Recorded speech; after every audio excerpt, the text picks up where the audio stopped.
Hey, everybody. Welcome to this week's episode of Whiskey Neat, spirited conversations with interesting people. I am your host, Kristopher Hart. Normally, I do this alone, but we had a lot of fun on this episode. Our guests today are Justin Burrow from Captain... Oh, good luck. Sorry, we talked about this earlier on in the episode. Captain Foxhart's Bad News Bar. Later in the episode. No, it's first. It this was early. Is the introduction. So you're talking about something that's happening later for them. We talked about how hard it is to say once you've been drinking. So Justin Burrow and Greg Doxakis from Plantation Rum. So I forgot I was here. Maison Ferrand, makers of Plantation Rum.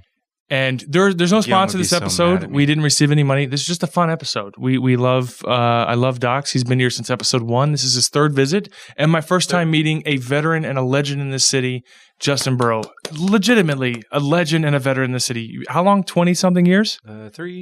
23 years. Yep. My daughter's 14. Like he's only 28. That's the crazy part. Yeah, he's only 20. Yeah. Keep her away from him. So he's young. Justin and Dox obviously are big names on the show. Anyone that works in the industry are very familiar with both of these guys. Name on the show. We decided later on. That 3 shows makes 1 date. Yep. So we're going to be doing stuff later. The suspense. The very first ever barrel selection, which is not on the table anymore, of Plantation Rum in the state of Texas was done by Justin, and we drink it. We talk about it. We talk about everything that working on. Fantastic episode. No sponsors, no sales pitch. Rate and review us on iTunes. Go visit our website. If you'd like to pick up these glasses, our glasses on the show, you can get them at mywhiskeyneat.com. Cheaper than the manufacturer. We have the cheapest place to get Luigi Bormioli Vinotech Italian glass. Fantastic, fantastic glasses. And without further ado, Justin Burrow and Greg Doxakis. Cheers. Bye-bye. Like a little more, dude. Just a little bit.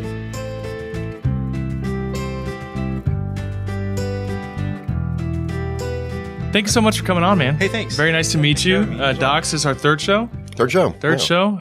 Dox was on the first show. Our show's called Whiskey Neat. First episode was Cognac and Rum. So with Pasha. It was okay.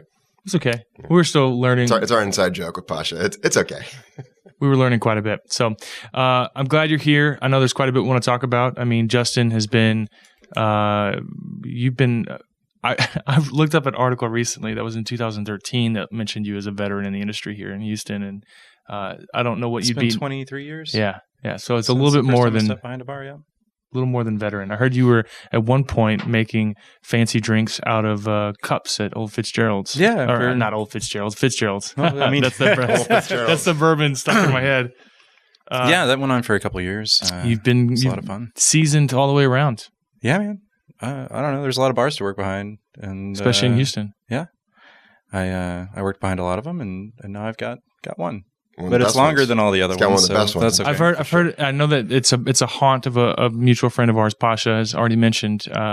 I've often wondered even after a few drinks, how does someone say that your bar without mixing up those words? It just seems like. Oh, I don't know. Can you say it now? No. Yeah. So what about you? With the full name? Yeah. Do you even know what it is? Captain Foxhart's Bad News Lounge and Spirits Bar? God, fucking come on, yeah. Dox. So you didn't. One. No, that's one strike. No, you said the F word is what he's talking about. Oh, is that? We were literally less than 2 minutes in, and he's like, he's got we're gonna put the Deadpool mask. Less than 2 minutes. We should do an episode where we have a little timer every time fuck is said, and then you can just get somebody to like ding a bell, like a little ding ding. Make Pasha do that. But even then, you couldn't say it smoothly the first time. It's a long name, but it's iconic. I mean, well, what is it? Captain Foxhart's Bad News Bar and Spirit Lodge. That's what I said. I didn't know Spirit Lodge. That's not what you said. That's not lounge. You said lounge. Bad News Lounge and some Spirit other something. shit. I lost track of. I didn't know the lodge part. Can we look at it later. Roll the tape back? I think I said lodge. Yeah, you did not. All right. Well, agree to disagree. Okay. What did you bring today for us to taste? Because we're out of whiskey in our glass. Well, one of the reasons why I brought Mr. Burrow here is because he actually had the first private selection barrel plantation in Texas. You brought it today? Yeah. And honestly, in my opinion, it's still the one full of the name best. of the bar is on there. Yeah, you guys can Captain just Fox read Hart's off of there. Bad News Bar and Spirit Lodge. Yeah, I thought you said lounge. they did Say it. lounge. Yeah, so it's wrong. I know. Oh, okay. Yeah. Just making sure. The French guys got it right when they printed the fucking label. Yeah, but they pronounce it lounge. Okay, But it's a pronunciation. Oh, Banyuls. That's like the reserve. The Mhm. boy, I like that label. In my opinion, it's still one of the best. It was something special, and he wouldn't share. When I used to work at Republic, when I told him I was going to pull a bottle, he goes, "You do," and I'm going to kick out every Republic product in this bar. So yeah, I almost did anyway. And it's a multi-island blend too. Yeah, St. Lucia, Guyana, and Jamaica. Yeah, a lot of Jamaica in there.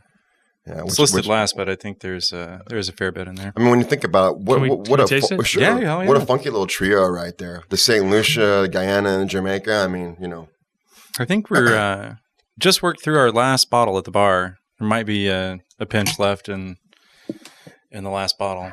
we will not be able to recreate it, Oof. unfortunately. Agreed. It's a big one. We no longer have the access nose to on this is St. Lucia rum fantastic. anymore. Yeah, it's What happened to St. Lucia? the finish that gets on this. Who's it? Ben Jones. Ben Jones happened to it. No, they own it now, and it's just it's not a big deal. It's just they're no longer sourcing rum out. They're making bounty out of there. Not to mention Chairman's Reserve, and you need your own juice. You need your own juice. That's Delicious strong. stuff. Wow. Do you know Strong? Strong? No. Yeah, it's their. You mean Stro? No, Strong. It's the St. Lucia Distillers 80% rum. That's what goes into all the rum punch on It's the literally island. called Strong. Yeah, it's just called Strong, and it's 80% ABV. Yeah.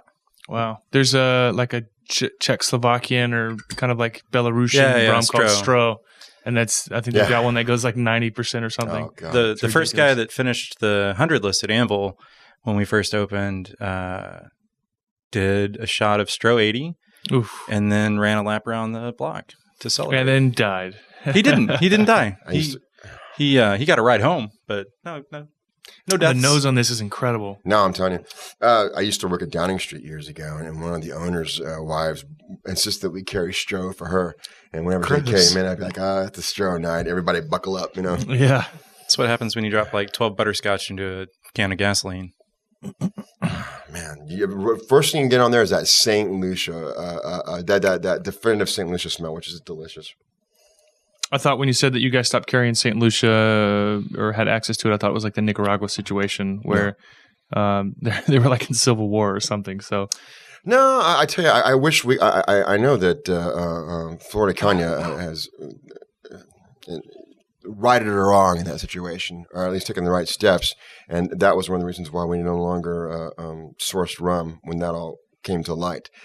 I hope we can get it resolved and come back to it because I always enjoyed some of our Nicaraguan plantations for sure. Well, that was between the way that whole thing was explained to me is that was between a sellout, right? So they were complaining about, I guess, conditions or whatever after a new company had taken over and was already in the process of fixing those things that it had basically been brought to light after the fact. As is my understanding, after the fact, I think it was they just weren't tending to their own garden. I think they were caught unaware of just how bad the conditions were. Sure. You know what I mean? So, well, look, the more countries producing rum, the better, in my opinion. So, boy, I agree. This is absolutely fantastic. I like it. I've always said that I think Plantation shines a little bit with a little bump in proof, and even at 44%, I think this is brilliant. I think it's good just as it is. Yep. So, like I said, I'm one of the first. So that's the reason why I wanted to bring him in. I want to bring Justin in was just because he got this whole thing started for us here, and we've done a lot since then. Boy, you sure have. Yeah, it's hard to keep up. And we have what's some of the current selections available, and we have some of our future bottlings right here. This is that funky one, right? That Trinidad, was this the one that was like in the Aaron cask or?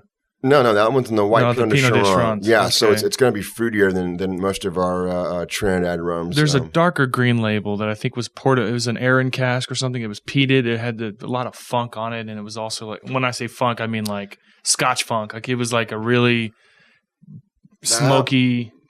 Was it like a teal label? It might have been teal. That might have been Esquire's multi island. Yeah, but that was, if I remember correctly. Oh wow, it's 4 islands. It's Jamaica, Guyana, Trinidad, and Barbados. I almost brought our barrel, but I didn't have any open, and you guys weren't worth it. So I was going to say, man, don't waste it on us, man. that one came out really, really, really. And, you know, I was kind of surprised that no one really cared or brought up the fact that there was, you know, the controversy about sugar. It was one of those perfect. Well, that one was dosage free. Yeah, that's what I'm saying. It was Jamaican. It was 150.5%. It was 101 proof, ex-whiskey barrels. Everything about that should have had people, you know, talking about it. But I know what shot it down, or what kind of like covered it up, was the Armagnac barrel. That I've forgiven Alex, but Alex released our Armagnac barrel early, 3 days before, like right before our Plantation barrel was supposed to drop. And all anyone could do is foam at the mouth for this stupid $200 bottle of Armagnac. I mean, your Jamaican rum sold out like in 2 weeks. Yeah, so that's not bad. You know, that's not bad. I still, you know, I bought a case for myself, and we gave away a case at the social, which I didn't tell you about, but we actually put it in the hands of people. But it was fantastic. I'm a big fan. I had to have a bottle sent in from another market for me. Of Mars? Yeah. How did ours get into a different market? We've talked about this. Come on. Sorry. That's right. No, we don't know how they do it. That tees up the conversation about labels, right? So yeah, exactly. We don't hide it. It's when we say single cask, we're taking one single cask and we're chopping it up, like 23 cases here, 23 cases in Los Angeles, 23 cases in New York. You know. Sure. Well, we did that with our Compass Box. It wasn't our Compass Box barrel was actually 600 something bottles. And we took half of it for the Houston market, and the other half went elsewhere. We still picked it; it's still ours. But we also—there's no way we could have burned through 600 bottles of Scotch yet. I think we're trying to get the group on board. It blows my mind that I'm having to force sell Scotch in today's whiskey environment. Everyone's so obsessed with bourbon that you mention a beautiful, fantastic single malt, and they're like, or blended malt even. I mean, Compass Box is a blend, but we knew we couldn't move 600 bottles all at once. Did you go to France and pick this out? Or did they bring you samples? No, I went to France a couple months later. Mm-hmm. I saw it before it had been bottled. Dipped my little finger in there. That one's mine. Dry hump in the barrel. So yeah, I mean, no, leave it in. It's fine. Barrel samples. Yeah, not my favorite way to do it, but. You know, that's okay. Well, I mean, sometimes you don't have a choice. Because back then, you know, when you picked yours out, we weren't doing as many. No. Well, it's not even an option for some. I mean, if you want a signatory cask or, you know, the big Scotch barrels that Specs use, they order off a menu without ever tasting samples. Yeah. We almost got them. Like October 2 years ago, Specs had ordered 8 casks from Signatory. Mm-hmm. These Glenrothes 20-year-old, 18-year-old cask strength. Beautiful ideas. And we tried to get some samples on that cargo load. Because if we could just send us like 6 barrel samples, and the supplier wouldn't do it. Huh. So I get the idea of trying to fit samples on a shipment. Otherwise, you know, whatever, but or mailing them separately. But if it's piggybacking on another shipment, I figured it would. How be many easy. samples? Yeah, whatever they'd send us. You know, they couldn't FedEx you a bottle. Well, Scotch, DHL, Scotch is so cheap. Well, legally you can't, right? So even Four Roses, legally you can't. Legally. So even Four Roses now, Four Roses will only send samples to stores now. Yeah.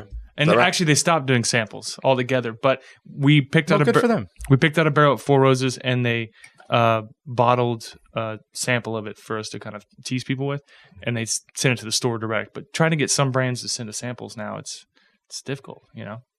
TABC makes it hard, apparently. I don't know, man. For me, 90% of the fun of picking out a barrel is picking out a barrel. You know, going into the rick house, going into the aging warehouses or the rick houses, and having a mallet and knocking some fucking bungs out and drinking some rum or bourbon or brandy or whatever. Yeah, I think it's easier in the bourbon world because so much of the bourbon is just into one barrel. Yeah. You know what I mean? It's kind of set it and forget it. And you get to check different barrels. Sure. You know. It's hard to do with cognac because cognac is so much blending going on. You know, you're using barrels. You know, I call it like spice racks. You know, to make that one particular, you know, whatever soup it is that you want that flavor profile. So, kind of the one barrel experience doesn't really apply. Well, so the thing that when I picked out the barrel of Jermaine Urban that Bad News has, they had blended it. And then we barreled it. They did a barrel program. Well, I mean, fucking not anymore. All the brandy's gone, but it was delicious. They sold off to Gallo. Gallo, yeah. But so it's a huge buy. It's because it's a full barrel. Sure. Yeah, It's not like a 13-year-old barrel of bourbon. How many bottles? That, man, I have no idea. 300 something, I bet. Dude, a lot. Still got some left? Yeah. I mean, I think Favorite's still sitting on some. Oh, dude. I hope John Curran doesn't listen to this because he's John does listen to this. And sorry, John. Why is he pissed about what? That you're still sitting on that it? it's still there. It's been years now. Listen, I can help you.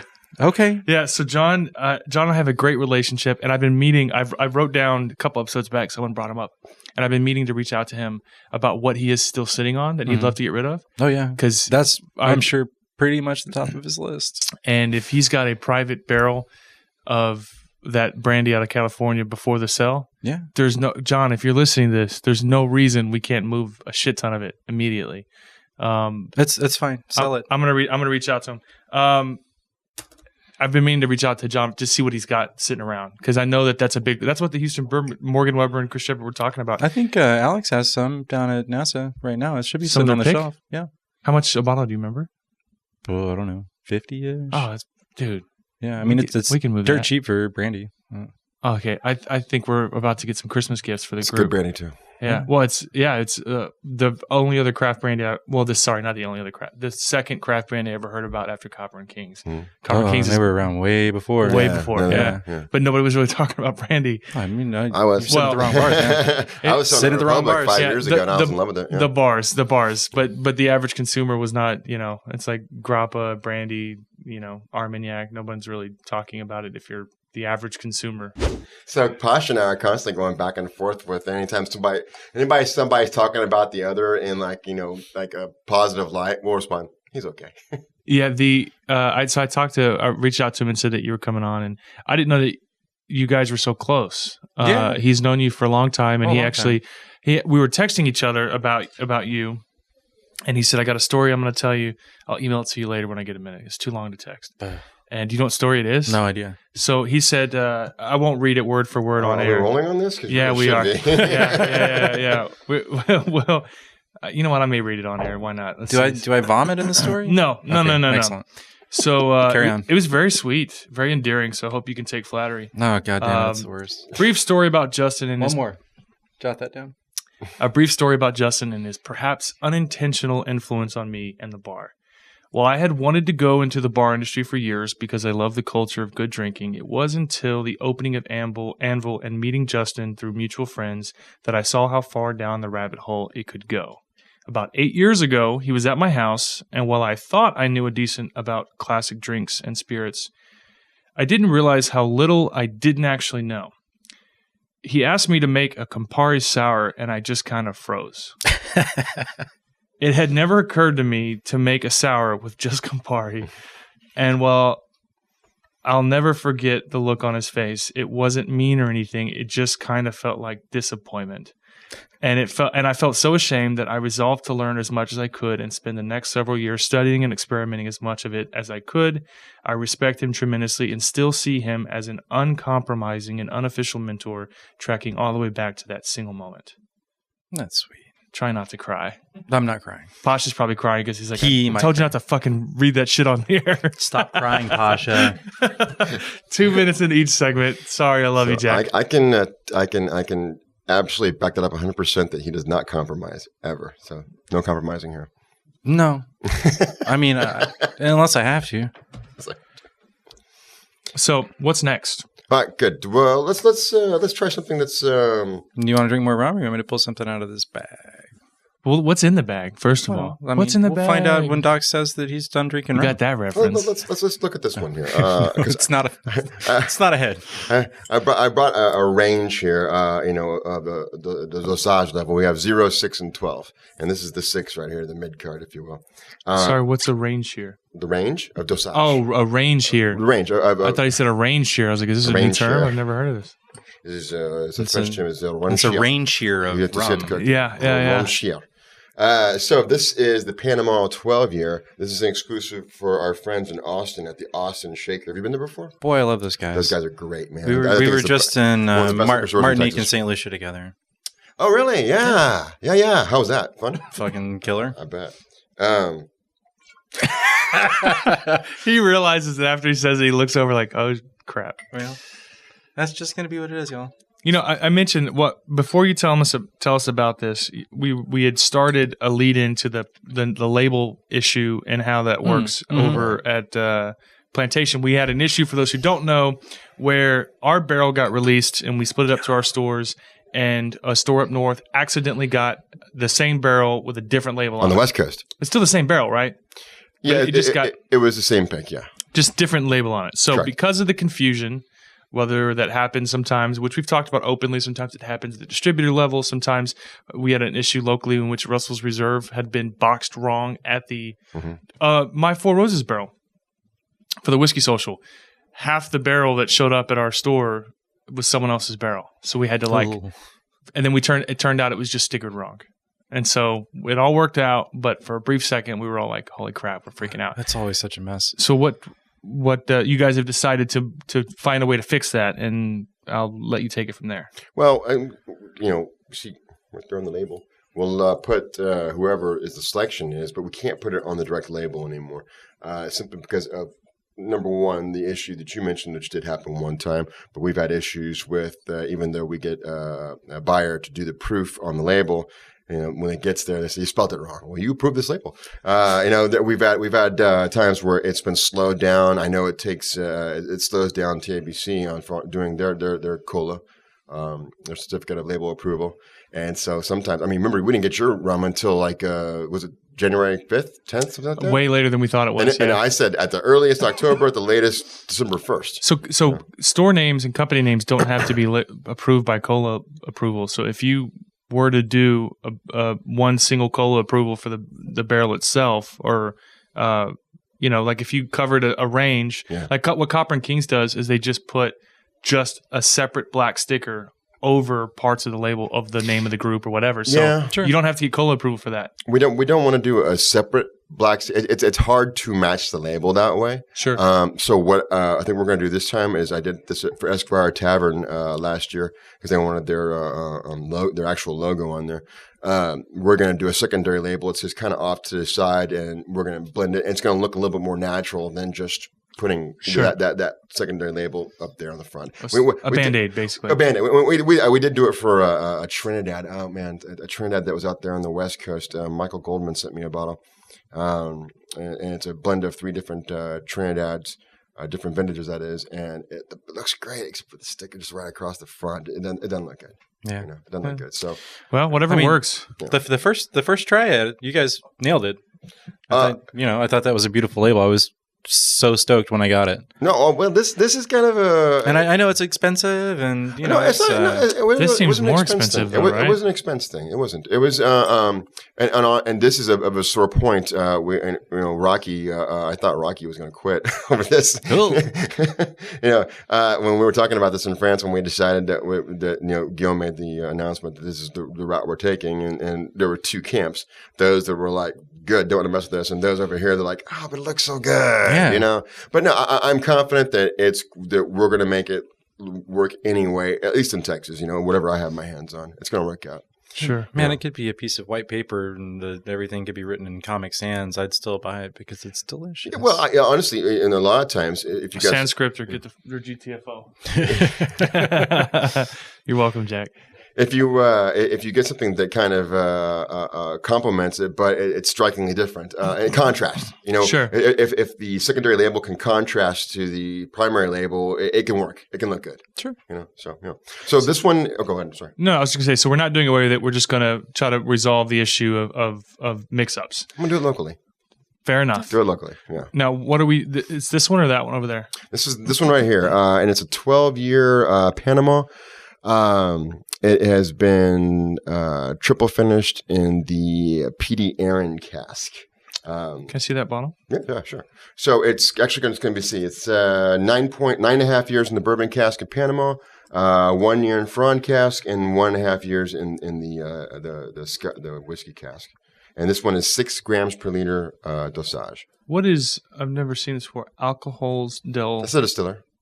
Istmo. Yeah. 1.5 years in Aaron. Alcoholes del Istmo. That's it, right? Yeah, that's very good. Alcoholes del Istmo. Better than I can. That's a distiller. And you have, what's the 3 major distilleries out there? You have them. You have oh God, I'm blanking on his name right now. Don Pancho. There's Don Pancho, of course, and I was waiting to see if you were gonna pull that one out. And Juan Abuelo. Yeah. Juan Abuelo. So so on the nose. You know, the Panama rum, I always kind of find Panama rums always kind of dessertish to me. You know, and it's that. I'm getting kind of a little bit of a root beer candy. A little bit, but more kind of perfumey, more kind of fragrant perfumey. Yeah, root beer candy. Tip of the tongue is that root beer candy tingle, and my broken Campari and cigarette mouth. But you totally can see that the influence from the Scotch cask. Oh, absolutely! It's very apparent, and it's very apparent on the palate. And that's not the first one we've done that with. We've actually, like I said, we did it with I believe it's the Multi Island last year. And this was brand new. This year's. Yeah, they got it in January, and they still got plenty of it. I say that I've been by their store in a month, so hopefully. And it's a store or a bar. Store. It's on which place? Airport, Austin Shaker. or airline. Airport. Oh yeah, Austin Shaker. This is their. Yeah. Oh yeah, duh. Sorry, we started with that. Yeah. They're on Airport. North Airport. I always thought they were a bar, but no, liquor store, man. Great liquor store. Well, I put it this way: they're a liquor store that understands bars. They understand the bar mentality for sure. Yep. I would say probably better than any. Well, they're both bartenders. Yeah, true. Yeah. Definitely my favorite liquor store in Austin. Definitely one of the best in. You ever thought about doing that? I've stayed up late at night in my bed, awake, thinking about a store. Yeah, trying to like the reconcile the simple syrup still stuck to my hands after 3 showers, and wondering how the fuck I was going to continue. Pardon me. So I will tell you that Rasul Zaran... Is that only 5? No, it's a lot more than that. Rasul Zaranfar from Buffalo Bayou Brewing. He listened to it. He cussed. I told him, just don't do it every segment. Like if you're going to do it, keep it to one area so we can kind of censor it. I can't. Sorry. And every segment, he did it every segment. And then but he still was restrained. And then after hearing the TJ Miller episode, he came and saw me at Tastemakers a little warm himself. And he was like, I've got a bone to pick with you. He wants to do another show so we can open up the floodgates. So he can open up the floodgates and just rain down. Bone? Yep, that's it. Rain down the F-bombs. All right, we did it around. Let's see something out of your magic bag there again. Well, I mean, I would imagine you brought. Let me before you pull it out. You want to guess? Yeah, something not specifically, but I'm going to do like the Mentalist, where I predict something, but it's not quite accurate enough, but enough to make you wonder if I'm psychic. Man, I wish I had a deck of cards. It's not whiskey. It's something like an alternate spirit. Maybe rum, maybe not rum. I'm going to say something old, like like an old chartreuse or something, but not. I'm getting a K name. Yeah, somebody, a Kathy, you've got an uncle or a dad or a brother. You're nailing it, by the way. Yeah. I have a bag of spirits. I'm saying it's a bag. It's a bag of non-whiskey, is what I'm guessing. Not entirely. Okay, all right. So what you plan to pull out right now? You had it in mind before I started sticking my foot in my mouth. Oh. Yeah, I mean, it's the tall one that's easy to get, so I don't have to bend over. Go ahead and pull it out on camera as much as I can help it. We'll see how psychic I am. It's not whiskey. It's not whiskey. I mean, unless it's like really. I thank you. I take my applause. You got it. Yeah. So it's a mezcal tequila. No, it's a. Tequila, it's a Soro. Oh man. So I want to. I want to spend a lot more time with tequila. You should. It's a nice way to live your life. Is there an interesting story as to why this is not in a standard shelf bottle? Oh, this is the bottle from the tasting at La Alteña that we did with Carlos. There were 9 samples laid out for a couple of different accounts. Sean Beck was there picking some stuff for. Sean Beck. Boy, can that guy talk? Yeah, Sean Beck. Really? We filmed the pilot thing that we're trying to shoot for Netflix, and I was like, I want someone that I don't have to drive the conversation. Can I do my impression for you? Yeah. But let me get through this. So I grabbed Sean Beck because I've been wanting to get him in here a while, but I was having trouble getting him on the show. He's a very busy man. But when I finally got him for the Netflix pilot pitch thing that we filmed with Pasha, he was like so great to talk to. Like I didn't have to say anything. All I had to do was say something about whiskey, and then Sean Beck just kind of talked for 20 minutes. It was great. Like, man, he knows a lot. I love people who I don't have to talk. I can just listen.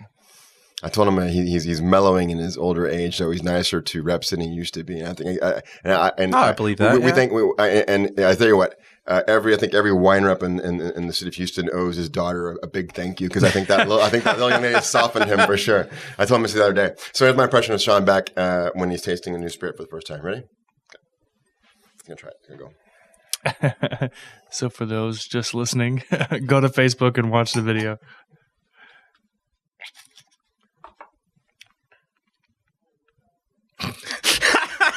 What else you got? I feel like that's probably pretty spot on. I've never tried to sell him spirits. That's got to be difficult to do that sales pitch for him to be so cold and unresponsive. No. He's great. He really is. I tease him because I love him, but he knows his stuff for sure. Well, having kids will definitely soften you. I think he's me for sure. He's definitely become a lot more patient with the group, because a lot of people want to blow their brains out with some people in the group, and then lately Sean Beck's been very engaging.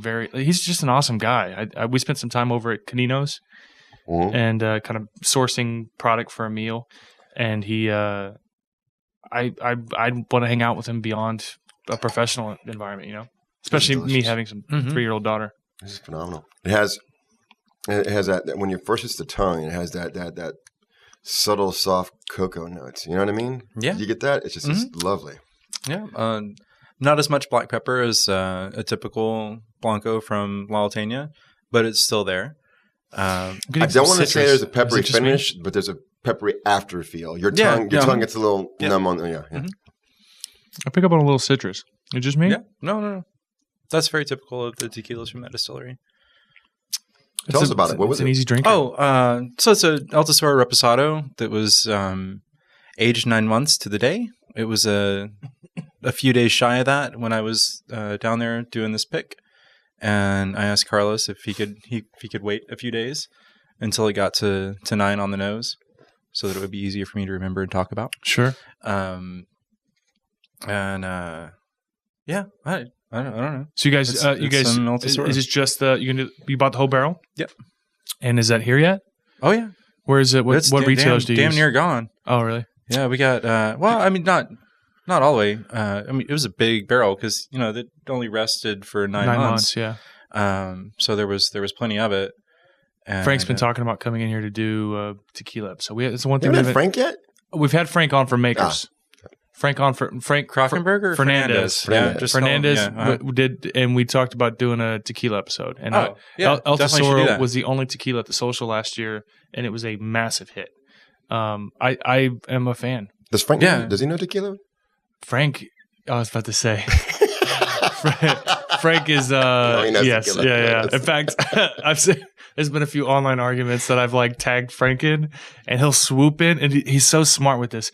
He'll swoop in long enough to drop the information, and then he makes sure that he formulated everything he could say about it, and then leaves the group so that he doesn't get sucked in the argument. He's dropping the mic, man. He comes in, he drops the information, and he's like, "All right, I'm out. See you later." All tequilas are mezcals, but not all mezcals are tequila, or just whatever. He'll just drop it in, then boom. That's awesome. This is delicious, man. Yeah, this stuff is fantastic. Where can you pick it up? Is there any retail? Bad News Bar. Got nothing to share, man. Yeah, I was about to say. Fuck you, come over to the house. Got to partner him with a retailer for some of these. That one, Jack? You think he's got to unload? Do you have a list of stuff that's still sitting in favorite? Or any retailer? No, just man. There's one thing, but I'm going to get the rest of it. Sure. And that's not a favorite. It's our. You have to tell me. Don't tell me because someone will chat out. Oh, we're going to taste it in a minute. Oh. They're not going to get a pinch out of it though. Cracked skulls. They don't want to deal with me over there.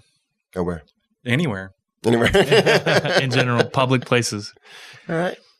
That's delicious, man. All right. Yeah, it's yummy.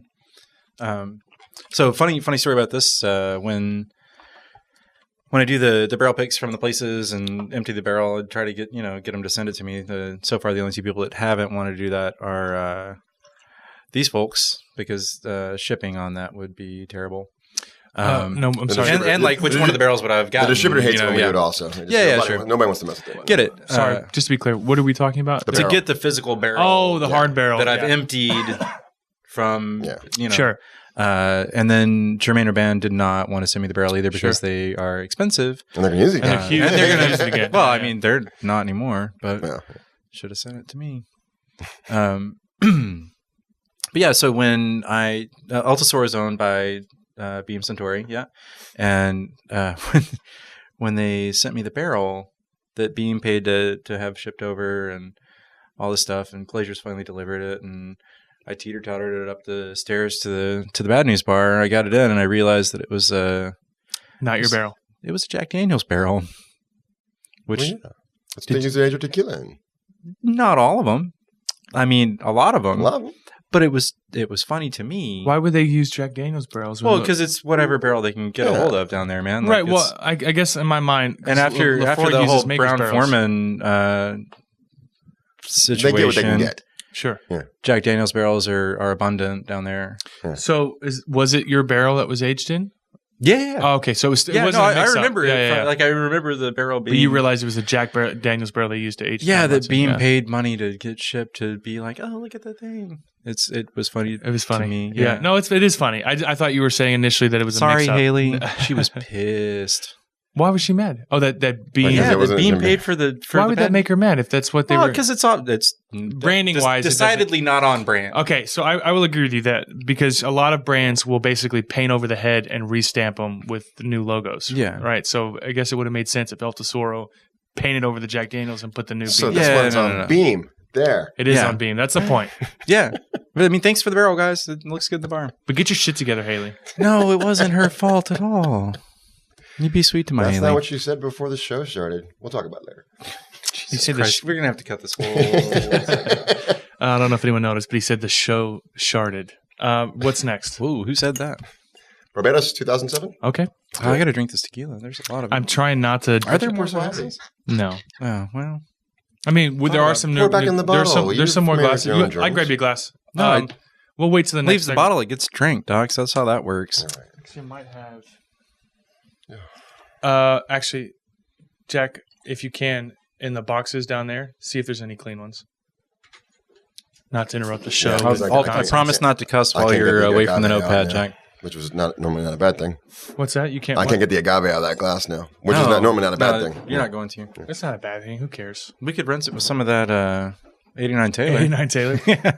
Are those clean? That'll clean it up. Come on, Jack. If those are dirty, I'm so embarrassed. Decidedly not clean. Decidedly not clean. Lipstick, some remnants. There's leftovers in that one. Yeah. Who was your last guest? Well, the lipstick, we had Morgan Webber and... Oh, that was Morgan. I mean, it was either Morgan's or Chris's. I'd bet on Chris. Yeah. I'd bet on it being Chris's lipstick. Too much. All right. We'll work it out. Down the hatch. Down it. I'm a professional drinker. Was that my tequila? No. That was water. Already finished? Oh, yeah. Good. Drank the tequila. Good. He almost punched me. All right. So, Barbados. Barbados 2007. Now, you've had this. Tequila finish in here. No, I've not. No, it's not tequila finish. No, it is. Be a shame if it was. Well, I don't want to tell you all this. Okay. I'm going to tell you. I'm trying to secure a bottle of our... the Cuban overproof? No, I had that one. Freaking best. The one with the Ocho finish. The Ocho tequila barrel finish. It wasn't available in the United States, so I'm trying to... I might buy one and have it sent to Bombonnais and pick it up there in April because we can't get it here. Yeah. What's Bombonnais? That's our chateau in France. Oh, I guess I'll... You know if you've been. Yeah. He keeps get on a plane, man. He keeps saying that. My wife and I had a discussion that I think... They've got a whole fridge that's just full of Pinot de Chiron. Sorry to interrupt your story. No, it's okay. It's okay. Docs keeps telling me that he's going to take me, and then he says, "No, we'll talk later." And then this one's just a sales meeting. Dating. Well, we're not. That is not the impression I got. I mean, especially after Poutine that one night. Oh well. I feel like 3 shows means you're dating Dogs. This is serious. It serious. It smells great tonight. This smells really great.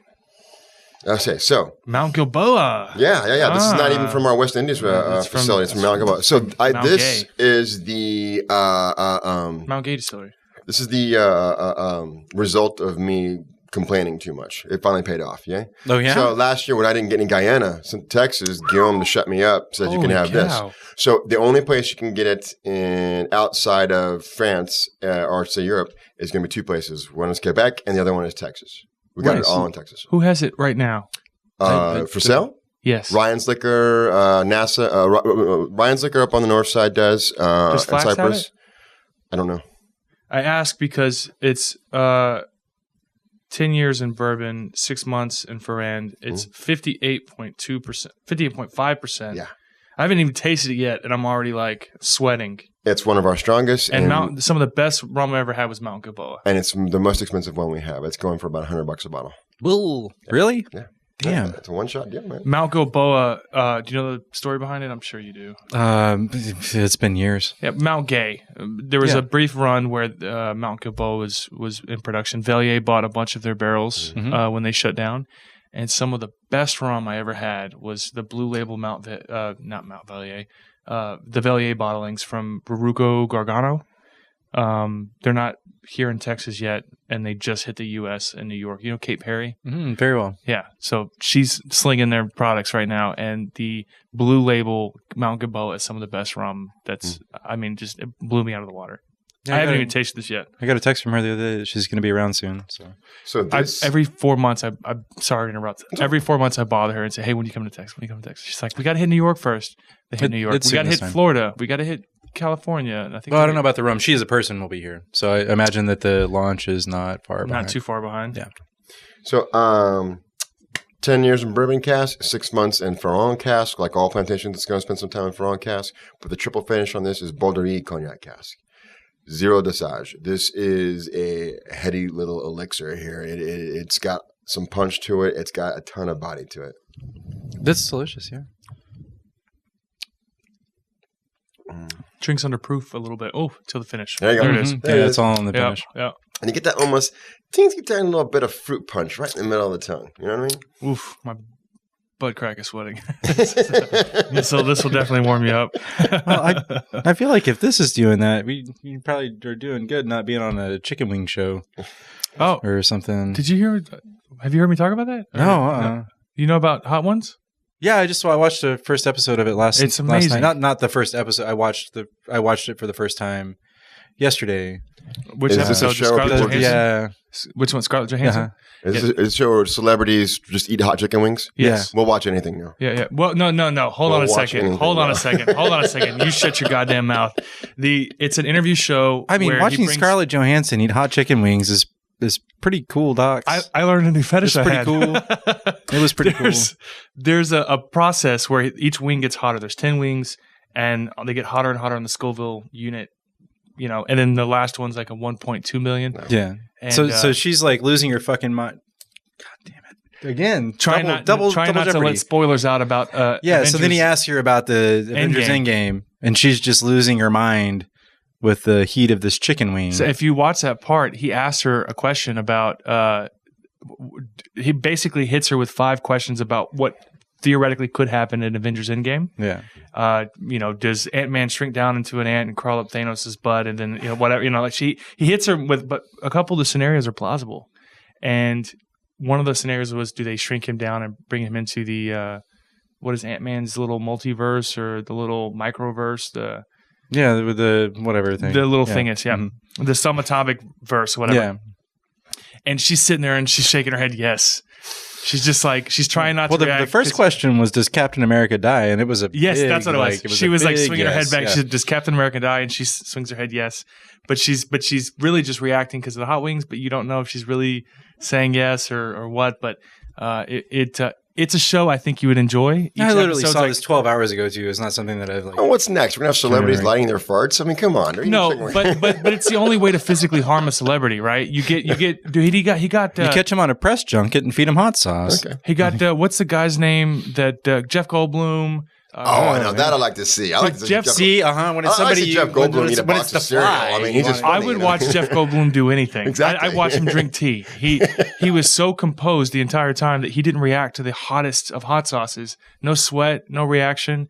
Then he gets a few comedians in there and a few major celebrities. The one episode he did with what's that guy that's really mean like Simon Cowell but for food? Gordon Ramsay. Gordon Ramsay. Yeah. Gordon Ramsay. That episode, 30 million views. Jeepers. 30 million views. People wanted to see. And by the way, the British, he may be known for his food taste. Mm-hmm. The British do not like hot food. And Gordon Ramsay has a very bad reaction to hot wings. And just watching them kind of freak out, cussing. And I bet that's funny. Yeah. It's awesome. I was apprehensive about bringing this. This is the last one of the first barrel of Knob Creek that I bought for the Bad News Bar. Well, you don't have to open that for us. No. I want to. They were engraving them back then, huh? Yeah. So they have a program where if you go and you do the barrel pick and you schedule it correctly, you can dump the barrel over and like roll it onto a flatbed and go over to the bottling facility and proof it down and bottle it yourself, or like with the guys, not like by yourself. Sure, but that's pretty cool. But yeah. Very. And so this is the first one. And so then whatever doesn't fit into a 6-pack, what do you do with that? You can't ship not a 6-pack, so you just take it. And they have at the gift shop, anybody can do this for anything. That you buy at the So this is the first ever bottle and the first ever barrel of Knob Creek that you picked. Yeah, you see my little thumbprint up there? Boy, Look, I Beam's getting a lot of shout outs on this episode. You see? I know. Oh, I do see it, yeah. I dipped it myself. Did they? Yeah? Yeah. So is it a metal clamp that does this whole thing? Yeah. You don't have to open it for us. No, let's do it. I wouldn't do it. Because our first... Save it. That's a piece of history right there. That's part of your bar's history. Yeah, you idiot. Stupid. Wait till you taste how good it is, dummy. Okay. He's like, JK, I peed in the bottle. Let's get out of here. Is it bourbon? I don't like bourbon. Our first barrel was... I only drink Scotch, cognac, rum, and French bourbon. gin. Did you know only 2 places in the world you can make bourbon is Kentucky and Texas? Did you know that? Ooh, I broke my thumbprint. I can't believe you opened it, man. That's awesome. What an honor, man. It's so good. He doesn't do podcasts. Come and does mine. I mean, a bunch of people already drank this at the Bad News Bar. It was great. Right, they loved it. Just like that much. What? The first barrel. I'm gonna hand you the bottle and you can figure it out for yourself. Okay, that's a good idea. The first barrel of HBS. Professionalism. Mm-hmm. Yeah. Don't do that. The first Houston Bourbon Society barrel and the first my whiskey festival barrel was Knob Creek. Oh yeah, and we do two a year. Well, they're so excited to give them out, dude, and it's on hold until 2020. So on the very first nose, you get like a little mustard seed type thing going there. Oh yeah, what's going on in your nose? You don't? No, your nose probably works. Mine doesn't work so good. I got my nose got broke a couple times. When I say something like that, I mean I'm not saying that the bourbon tastes like mustard. I'm talking about very faint stuff. No, what's mustard? Mustard. That's what you call somebody when you're not trying to call them the other one starts with a B, so that Jack doesn't have to write anything down. You can say bastard on the radio. Yes, you can. I'm almost positive. He's got his notepad out. You can say that this person. I think it's like the butthole thing. Bastard. No, but you can say like this. If you say this person is an actual definition bastard. Bastard child. Yeah, right. That's not a. But you're saying you can't say bastard on the internet or on the. Can you say fucking bastard? No. Okay. That's a 301. Can you say Ned Stark's bastard? Are you excited? So, are you kidding me, dude? I'm expecting. Did you see my meme today? I wanted to share. Talking about the meme that you shared on, like the Game of Thrones one. Why did I come to this thing? What? Guys, let's talk about memes. So there's funny. The meme was about all the jerks who love to tell you they've never seen Game of Thrones. Yes, they are. They're like, well, that's what the thing is about. And your post is not public, so I can't share it. I wanted to share it. I'll share it. I can make it public. Make it public because in my feed has been people who said, I'm part of the 1% who've never seen an episode of Game of Thrones. I guarantee you, I'm willing to bet that this season. Are you part of a Deadpool for it, by the way? What? There's a Deadpool going around where you could guess the list of remaining characters if they die, yes or no. I think they're all gonna die. And which episode they're gonna die. You just said the F word of it. I did. Oh my god, my first one. Yeah, I did it. Blame it on the alcohol. It's just the ambiance in the room, Docs. Ooh, that is bad influence. I did. That's just like Knob Creek. No, see, it doesn't. That's off profile. That's the thing. It's super not their thing. It doesn't taste like the Beam Mash Bill at all. It doesn't taste like Knob Creek, and that's. And I love Knob Creek. Yeah, me too. This is not that. I had a talk with Haley a little while back. We have done 2 barrels. I say that I've coordinated at least 2 barrels. One year we did 3, one through another store of Knob Creek every year for the past 3 years. So I would think that they know that I love them. But this last barrel we asked for samples that were off profile. And she explained to me that there's the process where she has to go and make the request up the chain for samples. It's a nightmare. But explaining to them that they want something that doesn't taste like their product is offensive. Well, you can't say that. Yeah. Well, you just show up and they've picked 3 barrels for you to pick from. When I got this one, I was actually picking a barrel for Bad News and a barrel for Grand Prize, and no relation. But so I had 6 barrels to choose from, and that's how I think I got this guy. Sure, because they had to pick 6, and like if you're picking 3, like you can stay kind of in a closer profile range.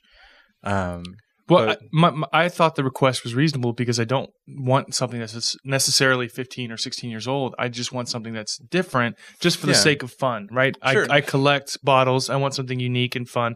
And I love the Knob Creek profile. But by asking of something that's for off profile, she's like, well, it kind of comes off. I was like, I didn't mean it that way. But it's just more of like, wanting to, like this. You bring samples for market, and it's, 10 different countries, 10 different. One of them tasted like Almond Joy, that one that we talked about when I came by your house that one day.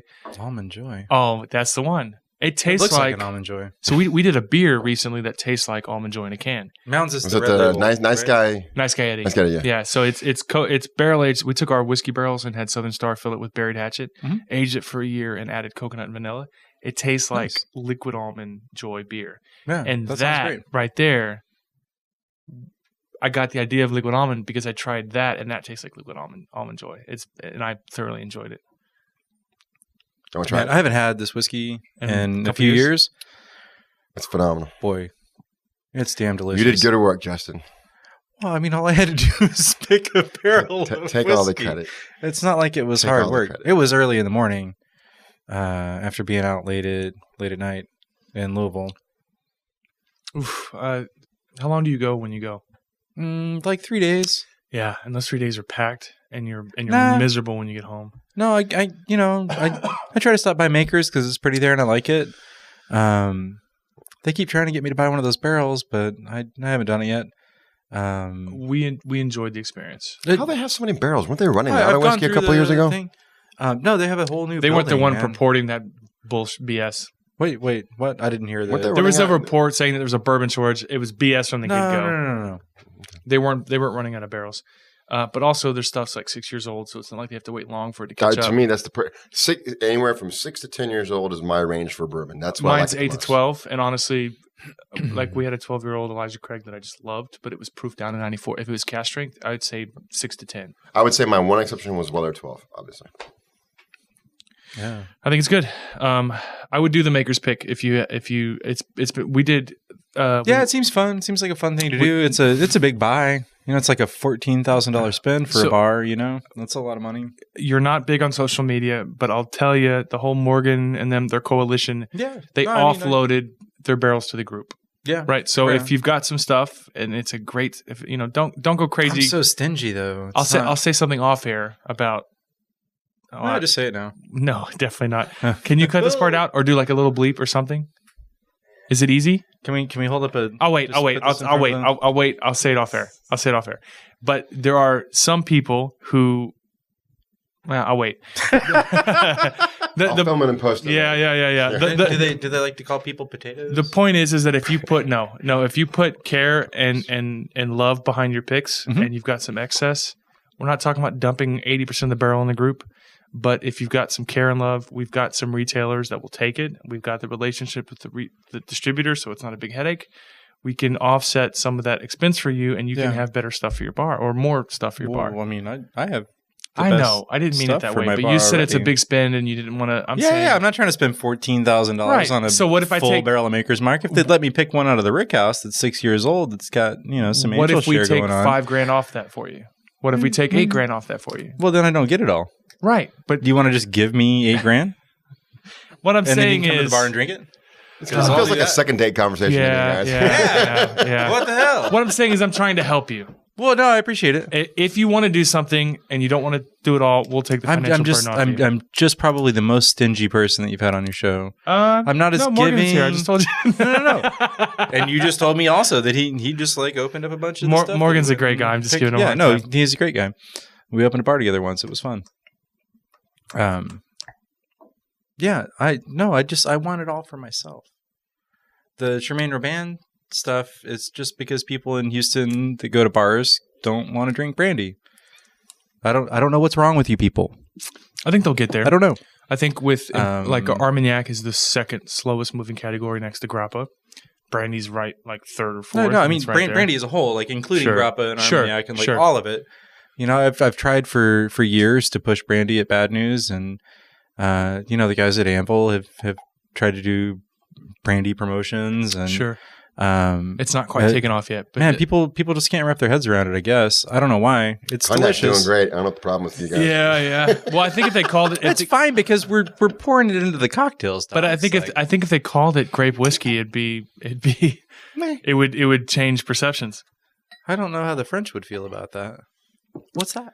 Well, knowing them, they'll just give up and surrender. Fucking American. Hey. I said it with a French accent. Is that okay? It's not a cuss word if you put a twang on it. Yeah. There is a guy. Don't be talking about the French. There's a guy who works at the distillery that hunts deer with a knife. He'd kill all four of us in this room without even batting an eye. But what so French deer do? You know, what's a French deer? No, he hunts you just put some mayonnaise on the floor. I know that guy. Luke Stage. Yeah. I mean, Jesus, put a loaf of French bread on the ground, the deer gets up to it, you just kill it, and that's easy, man. What's the big deal? So that reminded me to bring back to a thing that we were talking about earlier. You mentioned this offensive. Our friend Kate Perry. She and I met on our collective first trip to Chateau Bombonnais to go to Cognac Ferrand and see all that stuff. She seems like a I say we're friends, we're Facebook friends, but I kind of tracked her down the moment I heard that Habitation Vellier was coming. And basically all the Haiti rums, all these incredible, like just rum is like right on the precipice of an explosion here in Texas. Mm-hmm. Now, places like Lalo and other bars have been killing it with rum, right? Mm-hmm. They know, their audience has, but overall, Plantation the last couple of years has been, Amber on a barrel? Yeah. Nailed it. I'll take a little bit in there.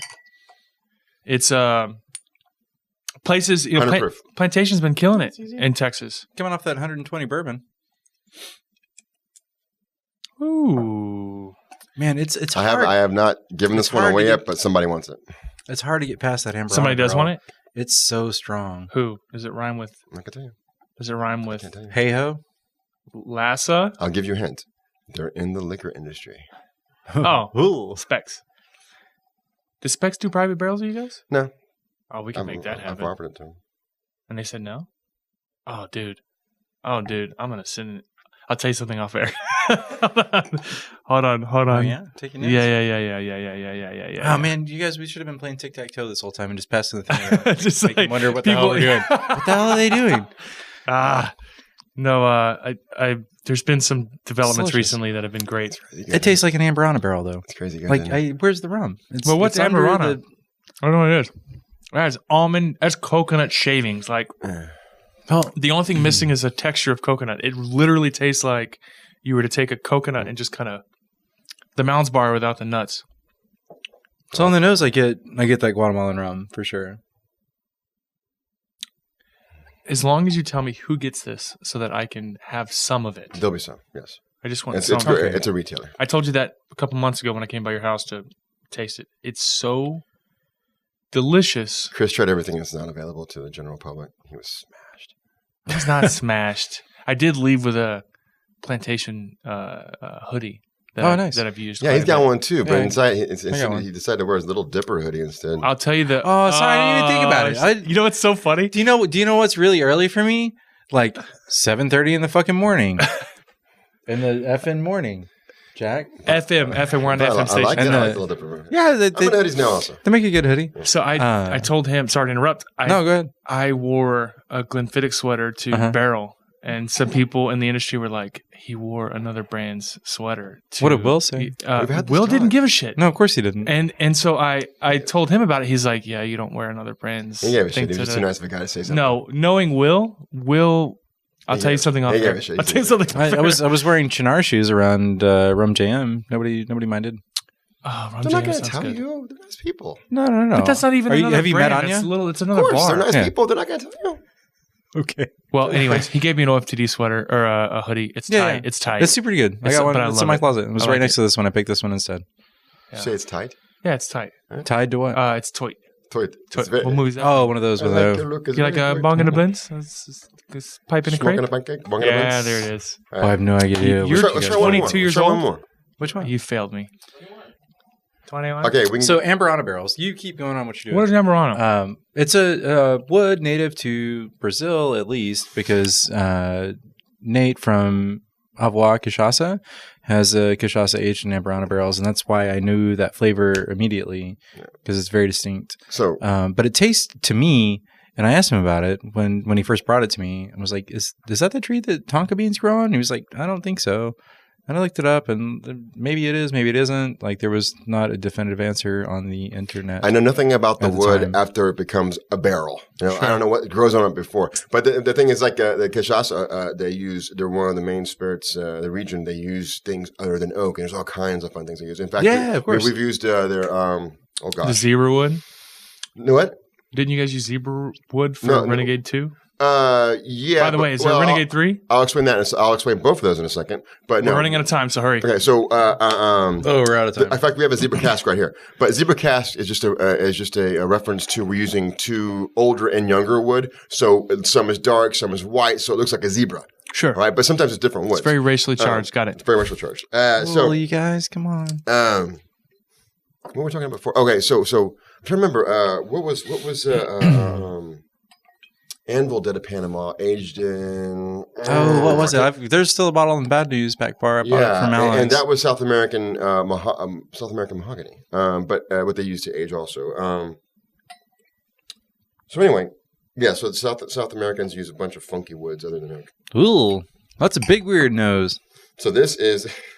Kind of reminds you of tequila. I've been dealing with this big weird nose for 50 years. That's not that big. I was talking about the rum, though. So, it's very straight, at least. So, Guyana, 2008. This one is from Demerara Distillers and Zebra Cask, chestnut and acacia wood. Oh, and fun. That chestnut cask, I don't have proof, but it stands to reason that's probably the chestnut cask that we used for the Renegade Barrel number 2. Same one? Yeah. Likely. I mean, yeah most likely. Yeah. To answer your question, there will be a Renegade Barrel number 3, but not this year. We're going to release the 10 generations. I've been so I've been checking. Oh, you guys are going to put that out? Yep. Nice. 50 CLs too, right? No, you're thinking 500 CLs. No, it'll be 750. No, 500 mLs is what I'm thinking, which is 50 CLs. Okay, yes, you're correct. No, you can't do that size. I'm always correct. Can you do that size in Texas? I don't think you can. You can't do a half liter. No. You're right. So it'll be 750s. In fact, we're still waiting on the label approval on the bottle. So it'll probably be this fall, hopefully. So I've been checking label approvals, specifically waiting for Renegade 3 to come out. And I haven't seen it, but I did see 10th generation. So it's called? 10 generations, yeah. 10 generations, yeah. All right. This has been fantastic. I feel like we can do another segment, but we have to go. This one's my favorite. I mean, there's enough to drink. I've got more stuff in the bag. We could just do another one. Number 60? Let's take the shot to the parking lot. Yeah, we can't. We got to go. It's 5 o'clock. Get some hot wings. Thanks so much. I'd love to have you back on and finish this. Man, anytime. There's so much more to talk about, so much more to try and taste, and this has been fantastic. So, Docs, thanks so much. Oh, I'm not a doctor. Doctor.